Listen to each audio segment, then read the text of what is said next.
প্রিয় ভিউয়ার্স, আসসালামু আলাইকুম। বার্ডস কিংডমের পক্ষ থেকে শুভেচ্ছা ও স্বাগতম। আশা করি সবাই ভালো আছেন।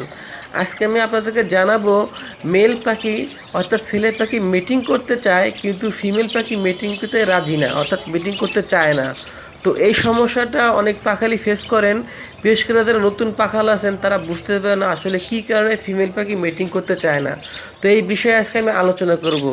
তো ভিউয়ার্স, যারা আমার চ্যানেল নতুন তারা আমার চ্যানেলটা সাবস্ক্রাইব করে রাখুন এবং পাশে থাকা বেল বাটনে ক্লিক করুন, তাহলে আমাদের নতুন নতুন ভিডিওগুলো আপনার নোটিফিকেশান পৌঁছে যাবে।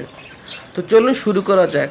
আসলে মেল পাখি মিটিং করতে চায় কিন্তু ফিমেল পাখি রাজি হয় না, বা মেল পাখি মিটিং করতে আসলে কাছে যখন আসে তখন ফিমেল পাখি ঠুকরে দূরে সরিয়ে দেয়। এর অনেকগুলো কারণ আছে। তার মধ্যে আমি আপনাদেরকে আজকে 6টি কমন কারণ, যেগুলোর কারণে মিটিং করতে চায় না, এই 6টি কমন কারণ আপনাদের সামনে তুলে ধরবে। আশা করি আপনারা বুঝতে পারবেন। তার মধ্যে 1 নম্বর হলো সঠিক পেয়ার না হওয়া। অর্থাৎ যারা নতুন পাখাল আছেন তারা দেখা গেল যে পাখিটা বিভিন্ন দোকান থেকে বা অন্য কোনো বিডার থেকে কিনছেন, দেখা গেল যে আপনাকে বলে দিচ্ছে এই পেয়ারটা জোড়া আগে থেকে নেওয়া, অথচ পেয়ারটা আগে থেকে জোড়া ছিল না। আপনাকে দেওয়ার আগ মুহূর্তে তারা পেয়ারটা জোড়া দিয়ে দিছে, অর্থাৎ মেল ফিমেল জোড়া দিয়ে দিছে। এই জন্য তারা যে পেয়ার নিতে যেটা সময় লাগে 1 থেকে 2 মাস, এই সময়টা হওয়ার আগে আপনাকে হয়তো 2 দিন আগে পেয়ার দিচ্ছে, তারপর আপনার কাছে পেয়ারটা দিছে। এক্ষেত্রে দেখা যায় যে মেল পাখি সহসা ফিমেল পাখির সাথে মিটিং করতে চাইলে, মুডে থাকলে ফিমেল পাখি কখনোই সেক্ষেত্রে রাজি হবে না, অর্থাৎ পেয়ার নিতে একটু সময় লাগে। তো এই জিনিসটা নতুন পাখাল আছে তারা বুঝবে না। দেখা গেলো আপনাকে একটা মেল পাখির সাথে একটা ফিমেল পাখি হঠাৎ করে জোড়া দিয়ে দিছে, সেক্ষেত্রে কখনোই তারা পেয়ার নিবে না। তো এই জন্য এই জিনিসটা সমস্যা হয়। 1 নম্বর কারণ সঠিক পেয়ার না হওয়া। 2 নম্বরে বয়সের ব্যবধান। যদি বয়সের ব্যবধান থাকে তাহলে কখনোই পাখি মিটিং করতে চাইবে না। অর্থাৎ মেল পাখি অ্যাডাল্ট বা রানিং পেয়ার ছিল, সেখান থেকে মেল পাখিটাকে একটা নতুন ফিমেল পাখি নিউ অ্যাডাল্ট বা সেমি অ্যাডাল্ট পাখির সাথে যদি জোড়া দেয়, এক্ষেত্রেও মেল পাখিরা মিটিং করতে চাইলে ফিমেল পাখি কখন রাজি হবে না, কেন সে প্রাপ্তবয়স্ক না। এই কারণে তার ব্রিডিং মুডে আসে না। ব্রিডিং মুডে না আসলে ফিমেল পাখি কখনোই মিটিং করতে চাইবে না। এটাও যারা নতুন পাখাল আছেন তারা বুঝতে পারবেন না। আসলে যারা পুরনো ব্রিডার আছে তারা বুঝতে পারবেন পাখির চোখ দেখে, পাখির পশম দেখে, মাথা দেখে, চোখের আইরিং দেখে বুঝতে পারে পাখির বয়স কত। কিন্তু যারা নতুন পাখি আছে তারা বুঝতে পারেন না। পাখির গায়ে যে চোখ, পাখির গলা নিচে যে ডোরাকাটা দাগ আছে, ওই দাগ যত বড় হয় পাখির বয়সটা আসলে ওইটা দেখেই অনুমান করা যায় অনেক ক্ষেত্রে। এবং চোখের আই রিং দেখে, তারপর মাথার উপরে যে ডোরাকাটা দাগ থাকে, এটা যত বয়সে তত কমতে থাকে। এই কারণেও পাখি যদি বয়সের ব্যবধান বেশি হয় সেক্ষেত্রেও ফিমেল পাখি মিটিং করতে চায় না।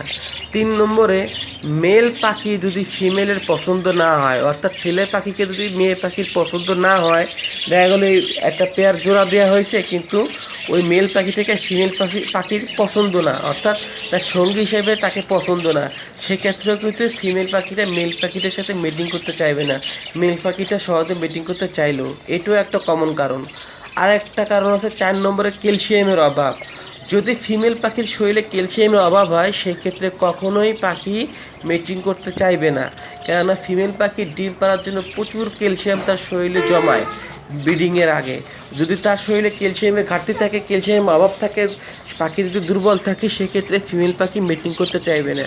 এই জন্য অবশ্যই আপনার ফিমেল পাখিকে ব্রিডিংয়ে দেওয়ার আগে মেল ফিমেল উভয়কেই 1 মাস আগে থেকে পাখিকে ভিটামিন কোর্স করাবেন। তাহলে তারা যদি ফিমেল পাখি যদি শরীরে ক্যালসিয়াম পরিপূর্ণ থাকে, সেক্ষেত্রে ফিমেল পাখি ব্রিডিং মুডে আসলে মেল পাখির সাথে মিটিং করবে। এটাও আপনার মাথায় রাখতে হবে। 5 নম্বরে হাড়ি পছন্দ না হওয়া। ফিমেল পাখির যদি হাড়ি পছন্দ না হয়, অর্থাৎ সে যে ডিম পারবে, ডিম পাড়ার যে হাড়িটা, সে হাড়িটা যদি তার পছন্দ না হয়, সেক্ষেত্রেও কিন্তু ফিমেল পাখি মিটিং করতে চায় না। এই জন্য আপনাকে অবশ্যই মাথায় রাখতে হবে, ফিমেল পাখিটা ফলো করবেন যে হাড়ি যদি পছন্দ হয় তাহলে দেখবেন সে হাড়ির ভিতরে যাবে আসবে। অর্থাৎ যেই পাখিটা মিটিং করতে চায় বা ডিম পাড়তে চায়, ডিম পাড়ার আগ মুহূর্তে ওই ফিমেল পাখিটা অবশ্যই বারবার ওই হাড়ির ভিতরে যাতায়াত করে, অর্থাৎ হাড়ির ভিতরে যাতায়াত করে সে দেখে ডিম পাড়ার জন্য উপযুক্ত কিনা, নিরাপদ কিনা। যদি সেটাকে সে নিরাপদ না মনে করে, সেক্ষেত্রে সে হাড়ি পছন্দ না করলে মিটিং করতে চায় না। এটাও একটা কমন কারণ, এটাও আপনার মাথায় রাখতে হবে।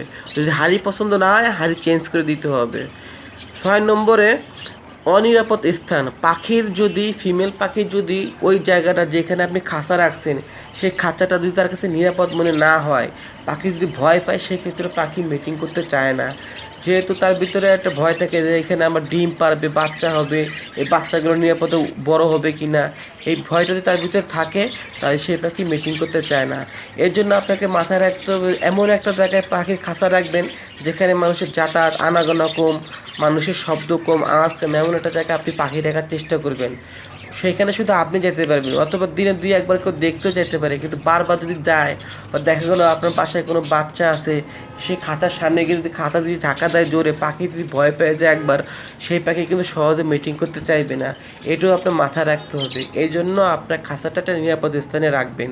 তো ভিউয়ার্স, আপনাদেরকে আমি হয়তো চেষ্টা করছি বোঝানোর জন্য, আরও অনেক কারণ আছে ফিমেল পাখি মিটিং না করার জন্য। তো আমার কাছে যে 6টা কারণ, কমন কারণ মনে হয়েছে, এগুলো আপনাদের সাথে শেয়ার করলাম।